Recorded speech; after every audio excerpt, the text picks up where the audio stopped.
Whenever we talk about the global economy or, just the state of the world, we always seem to obsess over the big, loud players. Hmm. We look at the sheer, just breakneck speed of the U.S. tech sector or the massive scale of China's industrial machine.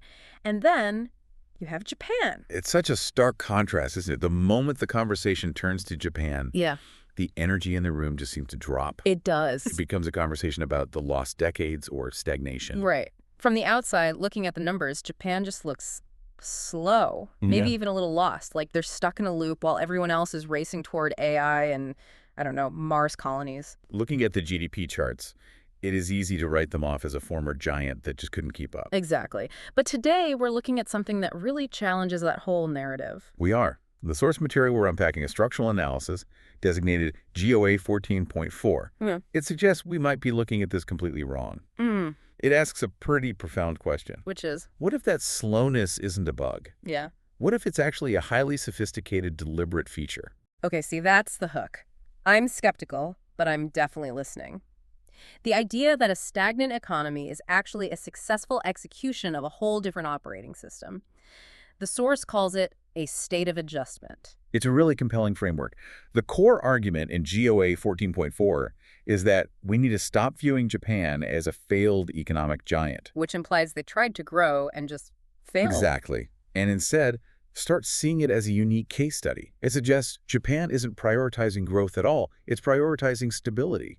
It's acting as a buffer in a world that feels like it's tearing itself apart. A buffer state. Okay, so our mission for this deep dive is to figure out if that's actually true or if it's just, a nice way of spinning a decline. Right. We need to unpack why Japan stays stable without that American-style acceleration, what adjustment actually looks like as a form of government, and honestly, whether a system like that can even survive when the rest of the world is moving so fast. Let's get into the structure of it. So the source uses this computer analogy, the operating system, or OS. If we say the US runs on a growth OS and China runs on a control OS, then what is Japan running on? Because the text says it's defined by non-verbalization, which sounds a little like a cop-out. It's definitely the hardest part for a Western mind to grasp. I mean, usually a country has a clear, written-down ideology. Think about the U.S. Sure. It has the Constitution, but it also has the free market. It's loud, it's explicit. Or China, you have the party, the 5-year plans, the goal of national rejuvenation. Oh, right, you know exactly what the mission statement is. It's printed on the banner. Exactly. But Japan's governance OS is defined by the fact that it refuses to be written down. It refuses to be turned into an explicit ideology. So it's not that the OS is absent. No, not at all. It's just that it operates on what the source calls tacit knowledge. Tacit knowledge. So things that are understood without ever being said. Precisely. It's a very high-context society. A good example of this in action is how decisions are made in, say, a Japanese corporate boardroom versus an American one. In the U.S., you have a meeting, you argue, you vote, and the winner takes all. In Japan, there's a concept called nemawashi. Namashi. It literally means going around the roots, like you're gardening. Yeah. In a business context, it means you talk to everyone individually, quietly, before the meeting even happens. You adjust everyone's expectations, you smooth out all the objections. So by the time the actual meeting takes place, The decision is already made. The meeting is just a ceremony. so the event isn't the decision, the process is the decision. And that is how the entire country functions. The source breaks this down into 3 pillars to show how this nonverbal OS handles the big global forces: markets, state power, and norms. Let's start with the market, because Japan definitely has capitalism. They have Toyota, Sony, the Tokyo Stock Exchange. It's not a command economy. They do. But the analysis points out a key difference in worship. Japan uses market mechanisms, but they don't treat the market as a god the way the U.S. tends to. What do you mean? In the U.S., if the market says a town should die because the factory moved, well, the town dies. That's efficiency. In Japan, the market is a tool, but it's always subordinate to social stability. So they don't let the invisible hand strangle the neighborhood. They cushion the grip. And then you look at state power.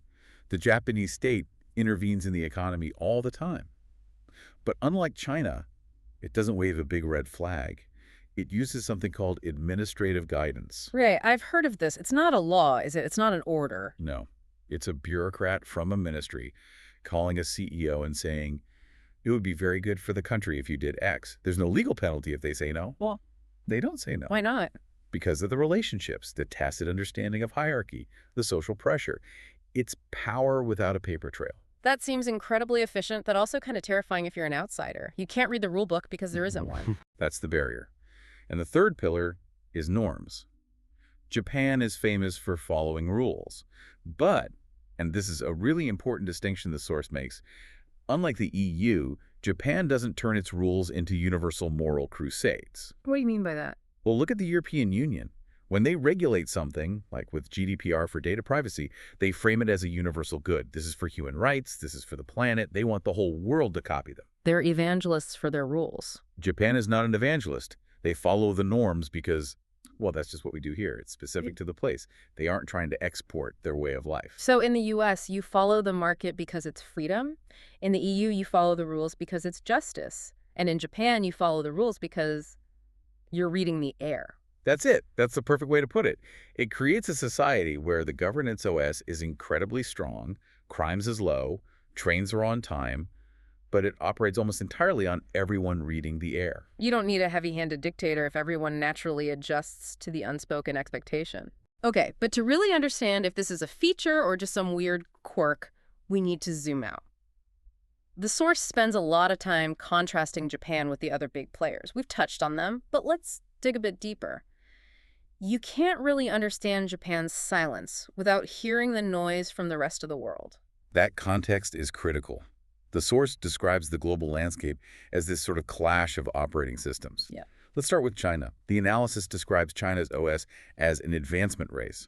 The logic is really stark. Stop and you die. That sounds exhausting. It creates this massive survival gradient, whether you're a local official trying to get promoted or a tech CEO trying to avoid regulation. You have to keep moving, keep growing, keep climbing.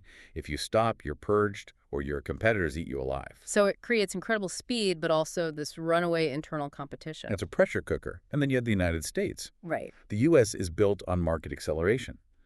The logic there is something like, stopping is a betrayal of the market.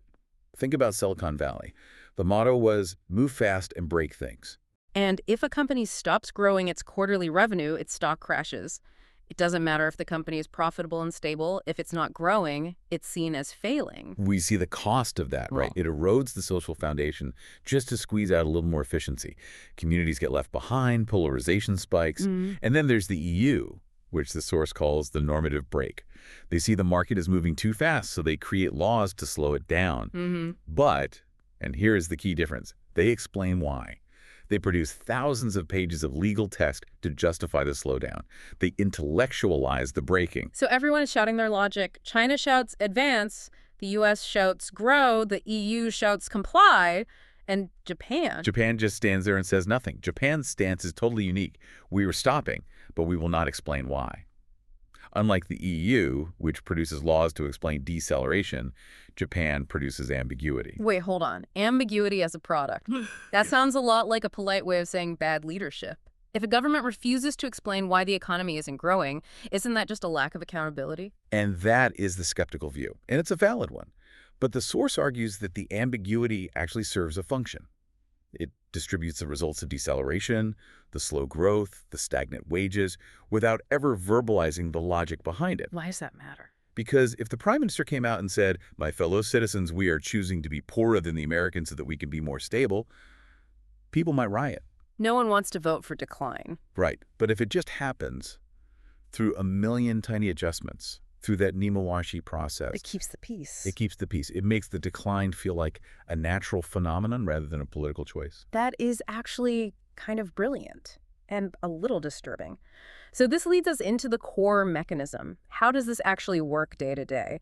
The source says the main function of the Japanese state isn't decision-making. Right, which is what we assume governments do. Okay. We assume a government is there to steer the ship, to say we're going west. Yeah. But this analysis suggests the Japanese state's primary goal is friction absorption. Friction absorption. I need an analogy here. What does that look like? Think about a really tense family argument. You've got Uncle Sam who wants to watch football and Cousin China who wants to play video games, and they're screaming at each other. Okay. In the U.S. model, you might let them fight until one wins. In Japan, the head of the household doesn't pick a winner. They just make tea. They change the subject, They delay the decision until everyone's too tired to argue anymore. They bored the problem to death. In a way, they use time as a tool to absorb the conflict.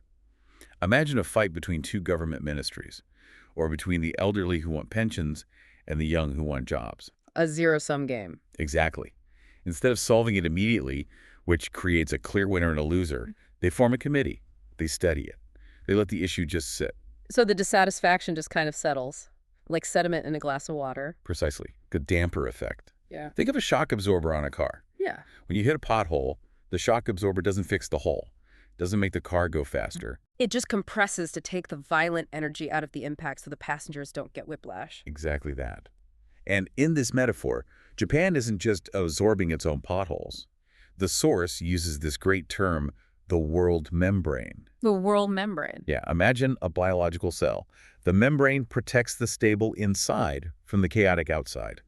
The source argues Japan functions as a buffer zone for the whole global economy. How so? You have these violent distortions, the clash between American hypercapitalism and Chinese state capitalism, and Japan takes those stresses and absorbs them locally so its own society doesn't break. That puts a completely new spin on the stagnant economy. It implies they're prioritizing not breaking over growing. That is the key takeaway. And look at the result. They've managed to avoid the extreme populism we see in the West, the deep violent polarization.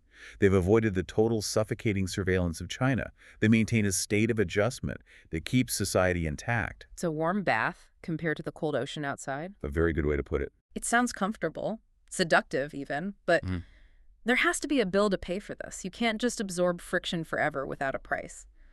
A shock absorber eventually wears out. But this is where we hit the limits. The source is very clear on this.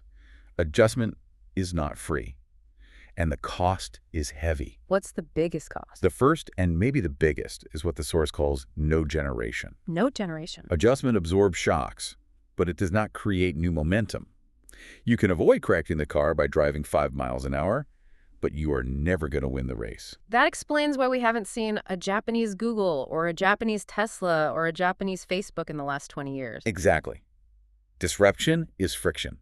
And if your entire national OS is designed to absorb friction, you essentially dampen the disruptors before they can even start. The system smooths out the rough edges, but the rough edges are where innovation happens. So they are safe, but static. Okay, what else? The fragility of that tacit knowledge we talked about earlier. Yeah. We mentioned how the OS is unspoken, reading the air, implied context.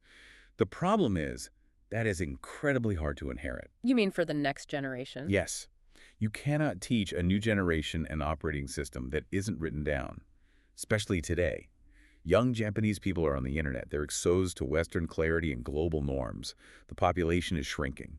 The ability to operate this unspoken, high-context system, it just weakens with every passing generation. It also makes it almost impossible for outsiders to join. I mean, Japan talks about needing immigration, but if the rules of society are basically, guess what I'm thinking, how does an immigrant ever integrate? They often can't. That's the translation difficulty. Because the OS is non-verbalized, it's hard to explain to the outside world. When the U.S. comes knocking and says, open your markets or else, Japan can't easily explain its position. Because a distinct no requires a clear logic. And Japan's logic is, we're adjusting. That doesn't satisfy a bully. It's like being the quietest person in a shouting match. Eventually you just get drowned out or trampled. And that leads to the real existential danger. The world membrane works as long as the pressure outside isn't too high. But if the global environment changes drastically, say, a rupture in the U.S. financial system or a hot conflict involving China, the buffer might just snap. The damper only works within a certain range of motion. If you hit a crater, the whole axle breaks. Precisely. And the source leaves us with this really heavy question. Can Japan shift from adjustment to generation? Can they switch modes? That seems like a massive ask. Can a system built on fixing friction learn how to create friction? Because creating something new, generating new value, always creates friction. It does. It challenges the status quo. It creates winners and losers. And Japan has spent 50 years designing a system specifically to avoid creating winners and losers.